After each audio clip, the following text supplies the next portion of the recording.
டேஃப் அகாடமியை வந்து நான் விரும்பி வந்து படிக்கிறதுக்கு என்ன காரணம்னா, நம்ம சூழ்நிலைக்கு தகுந்தவாறு அவங்க வந்து நமக்கு வந்து எல்லா விஷயத்திலையுமே நமக்காக ஒத்து போவாங்க. இந்த ஒரு விஷயம் முதல்ல வந்து சொல்லணும். முதல்ல நம்ம வெற்றி பெறணும்னா 2 வழிதான். ஒன்று என்ன பண்ணணும், சிலபஸ் கவர் பண்ணணும். 2வது என்ன பண்ணணும், சிலபஸ் கவர் பண்ணாலும் டெஸ்ட் எழுதி பார்க்கணும். இந்த டெஸ்ட் எழுதி பார்க்குறது எவ்வளோ முக்கியன்றது நம்ம கடைசியாக போயிட்டு அசல் எக்ஸாம் டிஎன்பிஎஸ்சி எக்ஸாமில் உட்காரும் போது இங்கே டெஸ்ட் எழுதி எப்படி பார்த்தோமோ அந்த அளவுக்கு நமக்கு வந்து இங்கே ப்ரெஷர், இங்கே ஏற்கனவே நம்ம எழுதின டெஸ்ட்டில் ப்ரெஷர் மெயின்டைன் பண்ணிருப்போம்.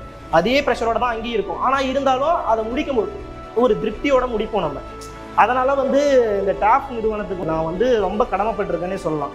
முதல்ல வெற்றி பெறணும்னா சிலபஸ் கவர் பண்ணணும். இதுக்கு என்ன பண்ணணும்னா முதல்ல வேர் டு ஸ்டடின்னு ஒன்று கொடுக்குறாங்க.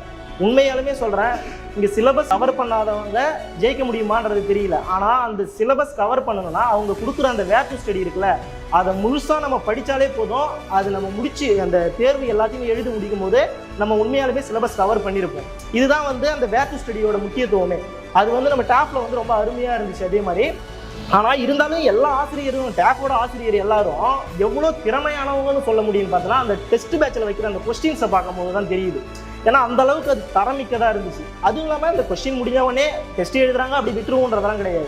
மேக்ஸ் இருக்கா, மேக்ஸுக்கு அதுக்கப்புறம் எக்ஸ்ப்ளனேஷன், கான்ட்ரவர்சி ஆகுதா கொஸ்டின், ஏதாவது விவாதத்துக்கு உள்ளாகுதா, அந்த விவாதத்துக்கு உண்டான கொஸ்டினுக்கும் கரெக்டான முடிவு இதுதான் ஆன்சர்ன்றதை பின்னாடி ஒரு விளக்கமும் கொடுத்துருவாங்க. இதெல்லாம் வந்து டாப்போட சிறப்பம்சம்னே நம்ம சொல்லலாம். எனக்கு பிடிச்சதுக்கு காரணம் இதெல்லாம் வந்து ஒரு மெயின் ரீசன். நம்ம ஆகாஷ் சார் இருக்காருங்களே, அவரோட உந்துதல் தான் இங்கே எல்லாமே நம்மலாம் விதைக்கப்பட்ட விதைன்னு தான் நம்ம சொல்லணும்.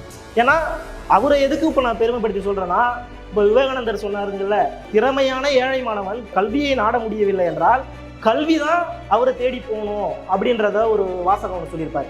இது வந்து இது ஆகாஷ் சார் இந்த மாதிரி விஷயத்த செய்கிறது கண்டிப்பாக எனக்கு ரொம்ப உண்மையாலுமே அது பெருமையாக தான் இருக்குது. ஏன்னா நம்ம வந்து ஏழை மாணவன்னு நம்ம அப்படியே சொல்லிடலாம், ஆனால் அவங்களுக்கு திறமை இருக்கணும்ல.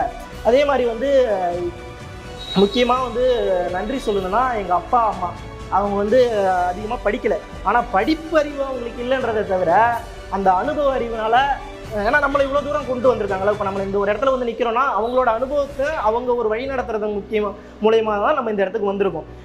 மிகப்பெரிய நன்றி நான் சொல்லிக்கணும்னு நான் விரும்புகிறேன். எங்கள் அம்மா கூலி வேலை தான் செய்வாங்க, எங்கள் அப்பாவும் கூலி வேலை தான். வெளியிலே வயலுக்கு வேலைக்கு போயிட்டு வராங்கன்னா ஒரு 3 மணி ஆகிடும், காலையில் போவாங்க, ஒரு 3 மணி ஆகிடும். இப்போ இந்த கடைசியாக இந்த ரிசல்ட் வந்தப்போ நான் ரிசல்ட் பார்த்துட்டு எங்கள் அம்மா வந்தாங்க ஒரு 3 மணிக்கு, ரொம்ப அப்படி ஒரு மாதிரி கருவடைஞ்சு அப்படி வராங்க. அப்படி வரும்பொழுது நான் இதுமா இந்த மாதிரிமா குரூப் 4ல் வந்து நான் பாஸ் பண்ணிட்டேம்மா, எனக்கு வேலை கிடைக்க போதுமா. நான் அவங்க வந்து அப்படியே நெஞ்சில் சாஞ்சி